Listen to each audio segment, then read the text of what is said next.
The perfect Khalsa, dedicated and awake to the eternal light, contemplating perpetually the name of God, having no faith in any deity except one God, absorbed in his splendor, absorbed in his love, even in error, never observing fasts, worship of tombs, crematoriums, and monasteries, but devotion to one unmanifest absolute God, caring not even for compassion or charity, if God's thought be not in such activities, caring not even for bathing in the sacred places, nor penances of the adepts, or asceticism of the monks, such a paragon, such an enlightened seeker, in whose heart ever shines the perfect light of Lord God, is worthy to be called the perfect Khalsa. And that's from the Dasam Granth, Guru Gobind Singh, and Teti Savai 1, page 712. Then we have author's introduction. The years 1976 and 1977 have been for me a voyage into the unknown, geographically, intellectually, and spiritually. I left India for England to deliver Guru Teg Bahadur Martyrdom Centenary Lecture in Royal Albert Hall, London on January 3rd, 1976, with only £3 in my pocket, the maximum my government allowed. The atmosphere in the country was very depressing. Political leaders, journalists, and all aspects were being indiscriminately thrown into prison. For the first time, I began to feel what dictatorship and a totalitarian system would mean to India and to writers and thinkers.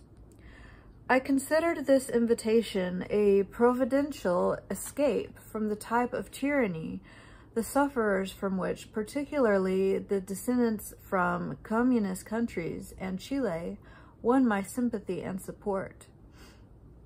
It is only in this period I began to really feel their agony and sorrow, and it is only now I have learned to admire truly the moral and spiritual courage of the dissidents in totalitarian countries. I have no doubt now that the future saviors, prophets, and martyrs of humanity will emerge from these creative revolutionaries. Two friends and neighbors from my village home in India, Mansurpur, Jalandhar district, Mr. Jojan Singh Sandhu and Mr. Pritam Singh Sandhu, generously made arrangements for a whole year of board, lodging, and other financial facilities, the likes of which no Sikh institution could provide all my life for my research work anywhere. The hospitality of these friends, the generous extension for stay given by the Home Office, and money coming from my lectures and writings enabled me to do considerable research work and collect many out-of-print books and rare documents from the British Museum and other libraries. Besides this research work, I wrote a book of about 200 pages entitled The Turban and the Sword of the Sikhs, to which Lord Avebury referred in his speech in the House of Lords when he introduced what is known as the Motorcycle Crash Helmets Religious Exemption Act of 1976, exempting the Sikhs from wearing helmets while driving motorbikes on October 5th, 1976. Besides this, I was able to complete my work on the Sufi mystic Sheikh Farid, the medieval cobbler Saint Ravidas, and translation of 2 works by Bhai Nand Lal. Traveling, lecturing, and writing research-oriented books is a task which is exciting and extremely difficult. At Oxford University, Dr. Shamsher Singh of the World Bank and Professor Balwant Singh of Bucknell University invited me to the USA, and even before my arrival in this country, had fixed up my lectures for a whole month on the East Coast. My life of lecturing, entering discussions with groups, and talking to individuals anxious to know about Sikhism has been quite a contrast to my life in India, where I spent the last 25 years mostly in silence, meditation, research, and writing. This section's called Brown Conference Hall, Bucknell University. When I left London on March 23rd of 1977, I received the happy news that Mrs. Indira Gandhi's reign of terror had met the end it deserved. In my lecture in Notre Dame College of Education, Liverpool University, I had predicted that Mrs. Gandhi's days were numbered. I expected a revolt from within, but I did not expect that she had become so unpopular that her own constituency would reject her so bitterly and mercilessly. At the Washington airport, there was waiting for me Mrs. Shamsher Singh Maldeepkar, a Welsh lady wearing a Punjabi dress, Punjabi shoes, and carrying her infant son in her arms. On reaching home, Maldeepkar gave me the rare Oriental hospitality and comforts which I have missed in the USA everywhere else. The first news I heard on the television that evening was that Mr. Morarji Desai had been sworn in as the Prime Minister, and he had pledged to restore democracy. So far, democracy has existed only for the majority party and majority community in India since 1947, but there has been no real political rights for the minorities and the downtrodden. If Mr. Desai really fulfills his pledge and restores democracy for all Indians, it will be by itself a great contribution, and I hope it is a democracy without corruption and nepotism. The next day, Dr. Ajib Singh Sidhu took me to his house in Baltimore, and from there he took me to the Brown Conference Hall, Bucknell University, where a Sikh study camp had been organized. Quite a good number of men, women, and children were participating in it. I had a good opportunity to meet prominent personalities from the whole East Coast. This gathering was a very commendable get-together. The burden of organizing and looking after guests, pouring in at odd times, and maintaining the kitchen service was a difficult task, and fell mainly on the shoulders of Professor Balwant Singh and his artist wife, Bimla. Other leading organizers moved about mainly as what we in India call bara sahibs, bosses without responsibility. The seminar proved to be very useful to men, women, and children. There is no such get-together on the West Coast. After this gathering, I enjoyed some physical rest and peace as guest of Professor Balwant Singh, but not mental peace, because every time we got together for lunch and dinner, tensions on Balwant Singh's mind came up, and he poured his anger and bitterness against his co-organizers, like Professor Harbansal and others, against their bara sahib mentality and their not making necessary financial contributions in time. When at the last dinner I was to have with him, Balwant Singh impulsively started repeating the story for the umpteenth time, I interrupted and said, "Balwant Singh ji, for heaven's sake, stop it. No more of this." I know Professor Balwant Singh was bitter because he was sincere, frank, and honest, and he intensely disliked people who talked much and did nothing. I was happy to meet Dr. Chopra, an eminent urologist from my home in Ludhiana. From Lewisburg, I went to New York and stayed with Sardar Baljit Singh Rana, who had fixed a lecture in the newly constructed Gurdwara. His talented wife, Davinder Kaur, performs beautiful kirtan and has brought up her children in quite orthodox Sikh tradition, taking care to teach them their prayers. I really enjoyed 2 days of stay with him. Washington. I was back in Washington, a clean city with 75% Negro population, a better law and order than in New York and Los Angeles. I had an opportunity to meet members and officers of the Indian Trade Mission in Washington, and the Sikh members were very helpful in taking me around the city. Guru Banda Singh of 3HO, who has made some headway to study Punjabi language, came to meet me at Dr. Shamsher Singh's residence. He first told me what 3HO was doing for Sikhism, which I politely appreciated. Guru Banda Singh misunderstood my courtesy and became haughty and aggressive and said, What do you know what we practice and how we practice? He even passed some insulting remarks on Bhai Jiwan Singh's method of meditation and Nam Simran, and went even further to say, Is this the technique taught by Bhai Sahib Randir Singh? This was too much for me to swallow.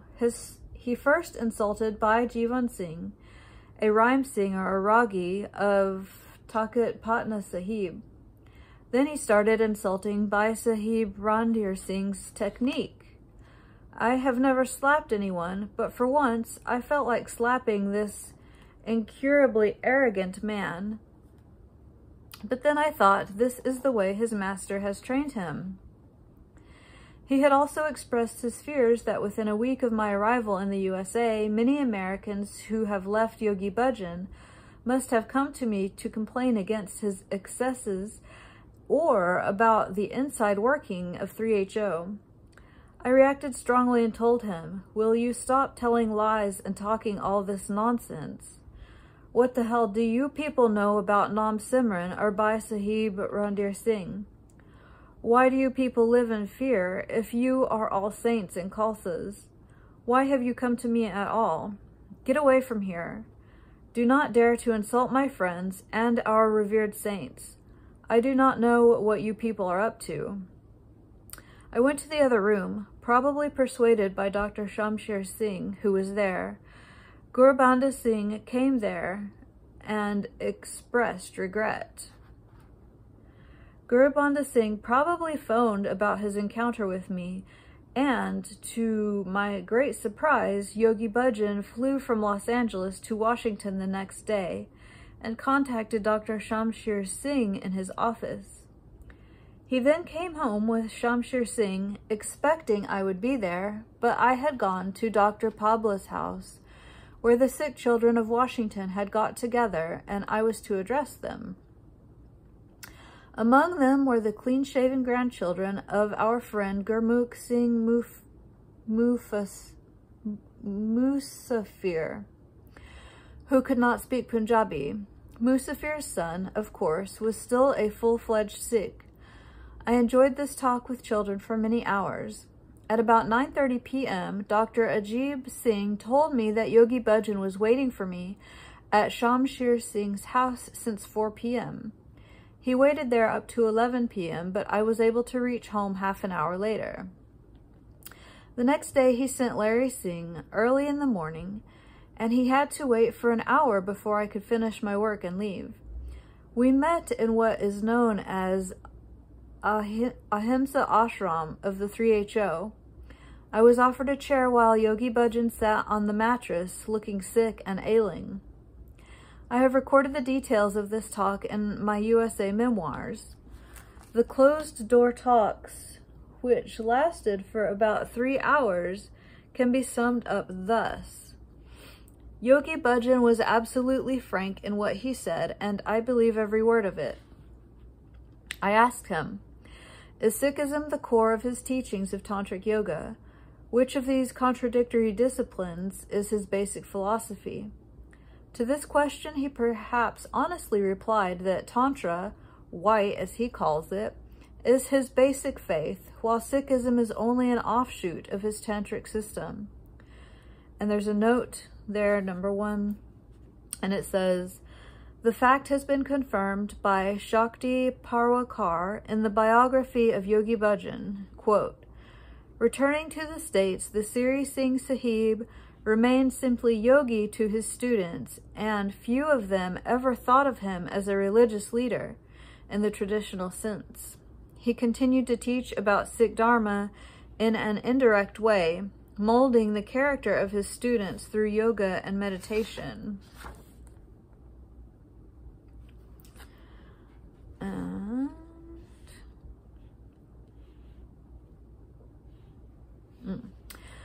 The reason he gave was that he believed Sikhism had no meditational techniques. I told him that Sikhism has more specific, fruitful, and spiritually exalting techniques of meditations, but his misfortune is that he has never studied Adi Guru Granth Sahib and never cared to live according to Sikh discipline. He frankly and sadly confessed that when he went to India in 1970 with 84 Americans, 80 left him because Nirlip Kaur lowered his prestige by insulting him everywhere. All except 4 Americans, which include his secretaries, Primka, Krishna, etc., left him. He was upset on hearing that Nirlip Kaur had been given a good political position in Delhi Akali Dal. He said he and his Khalsa Council were writing a letter to the SGPC and Akali Dal giving them necessary moral directions. It was this letter written by Primka Kaur, which was published by Hukum Singh in his paper, and a copy of it was given to me by Shakti Parwa at Los Angeles. In the letter, the SGPC is treated as a sub-office of 3HO Khalsa Council, and Primka writes from a very superior moral position, and perhaps superior spiritual authority too. I jokingly said to Yogi Bhajan that Nirlip Kaur and he are chips off the old block versus Singh, and it is quite probable that she has managed to please the unpredictable Akali leaders more than he could do. He has confined his material influence only to Hukum Singh, Gurcharan Singh Tora, and Mahinder Singh, while she has probably won over the rest. Yogi Bhajan then said that the title Siri Singh Sahib has been thrust upon him, although he did not deserve it, and he credited Mahinder Singh with all the honors he is supposed to have received from Akal Takht. I did not ask him how he was able to win over Mahinder Singh to do so many irregular things, because I knew Mahinder Singh's techniques too well. Even the man in the streets of Amritsar and the clerks and peons of the SGPC know too much about it. Thirdly, Yogi Bhajan asked a favor with which I could not oblige him. He said, "All this I have built in my 7 to 8 years' labor. Please help me to put it on firm footing." His request was pathetically sincere. I said to him, "For you, Sikhism is only an offshoot of your Tantric cult, and you have put in only 7 years of labor. You are losing old disciples and finding new ones. All this is all right with you. I took a vow and made commitments to Guru Nanak and Guru Gobind Singh at the age of 19 to devote myself exclusively to Sikh philosophy, history, and mystical discipline. I have put in 38 years of labor on it, and in my own humble way made some contribution, also without any help from any Sikh organization or institution. Do you expect me to risk or throw away my 35 years of intense labor for your 7 years of cult organization, where Sikhism is treated only as an offshoot? Give up this tantric trash, commit yourself wholly to Sikhism, and it will be my duty to stand by you and work with you. Otherwise, you can guess what my position is.